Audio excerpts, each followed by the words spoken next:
Bismillahirrahmanirrahim. Dear students, today we are going to discuss about Introduction to Things Fall Apart, written by Chinua Achebe.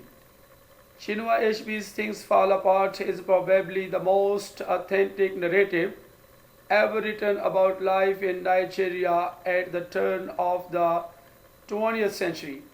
Although the novel was first published in 1958, 2 years before Nigeria achieved its independence, thousands of copies are still sold every year in the United States alone. Millions of copies have been sold around the world in its many translations. The novel has been adapted for productions on the stage, on the radio, and on television. Teachers in high schools, colleges, and graduate schools use the novel as a textbook in many types of classes, from history and social studies to comparative literature and anthropology. The novel takes its title from a verse in the poem The Second Coming by W. B. Yeats, an Irish poet, essayist, and dramatist. Turning and turning in the widening gyre, the falcon cannot hear the falconer. Things fall apart, the center cannot hold. Mere anarchy is loosed upon the world. In this poem, ironically a product of European thought, Yeats describes an apocalyptic vision in which the world collapses into anarchy because of an internal flaw in humanity. In Things Fall Apart, Ashby illustrates this vision by showing us what happened in the Igbo society of Nigeria at the time of its colonization by the British because of internal weaknesses within the native structure and the divided nature of Igbo society.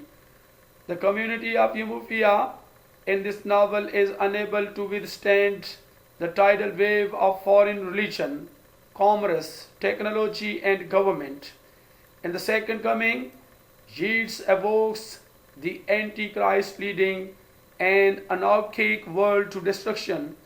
This ominous tone gradually emerges in Things Fall Apart as an intrusive religious presence and an insensitive government together cause the traditional Umufian world to fall apart. Literary purpose. When Things Fall Apart was first published, Ashby announced that one of his purposes was to present a complex, dynamic society to a Western audience who perceived African society as primitive, simple, and backward. Unless Africans could tell their side of their story, Ashby believed that the African experience would forever be mistold, even by such well-meaning authors as Joyce Carey and Mr. Johnson. Carey worked in Nigeria as a colonial administrator and was sympathetic to the Nigerian people. Yet Ashby feels that Carey, along with other Western writers such as Joseph Conrad, misunderstood Africa. Many European writers have presented the continent as a dark place inhabited by people with impenetrable primitive minds. Ashby considers this reductionist portrayal of Africa racist. He points to Conrad, who wrote against imperialism but reduced Africans to mysterious, animalistic, and exotic others. In an interview published in 1994, Ashby explains that his anger about inaccurate portrayal of African culture by white colonial writers does not imply that students should not read works by Conrad or Carey. On the contrary, Ashby urges students to read such works in order to better understand the racism of the colonial era. HB also kept in mind his own Nigerian people as an audience. In 1964, he stated his goal: to help my society regain belief in itself and put away the complexes of the years of denigration and self-abasement. I would be quite satisfied if my novels did not more than teach my African readers that their past, with all its imperfections, was not one long night of savagery from which the first Europeans acting on God's behalf delivered them. In Things Fall Apart, the Europeans' understanding of Africa is particularly exemplified in two characters: the Reverend James Smith and the unnamed district commissioner. Mr. Smith sees no need to compromise on unquestionable religious doctrine or practices, even during their introduction to a society very different from his own. He simply does not recognize any benefit for allowing the Nigerians to retain elements of their heritage. The district commissioner, on the other hand, prides himself on being a student of primitive customs and sees himself as a benevolent leader who has only the best intentions for pacifying the primitive tribes and bringing them into the modern era. Both men would express surprise if anyone suggested to them that their European values may not be entirely appropriate for these societies. The Commissioner's plan for briefly treating the story of Okanko illustrates the inclination toward Western simplification and essentialization of African culture. To counter this inclination, HB brings to life an African culture with a religion, a government, a system of money, and an artistic tradition, as well as a judicial system. While technological, unsophisticated, the Igbo culture is revealed to the reader as remarkably complex.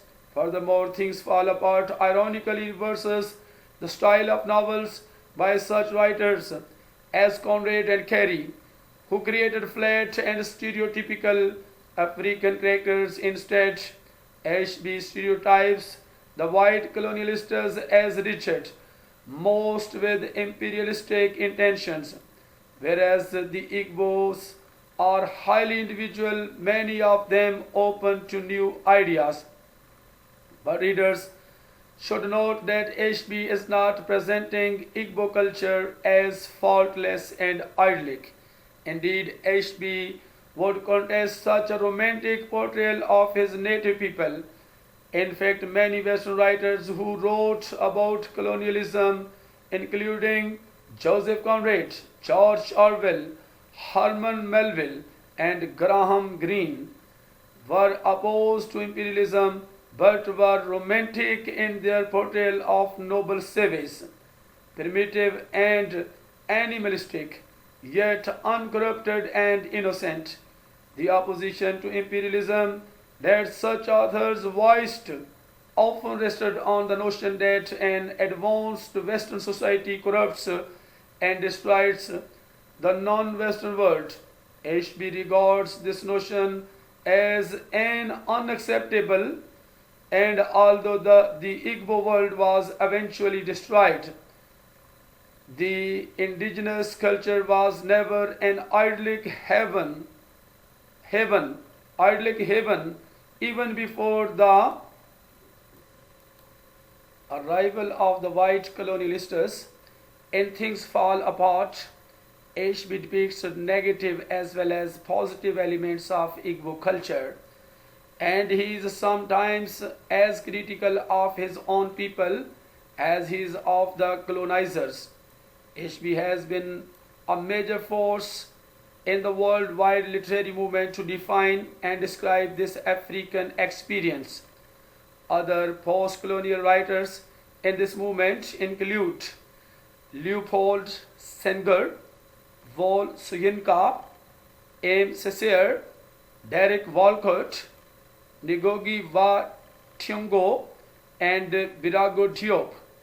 These writers not only confront a multi-ethnic perspective of history and truth, but they also challenge readers to re-examine themselves in this complex and evolving world. As an African novel written in English and departing significantly from more familiar colonial writing, Things Fall Apart was a groundbreaking work.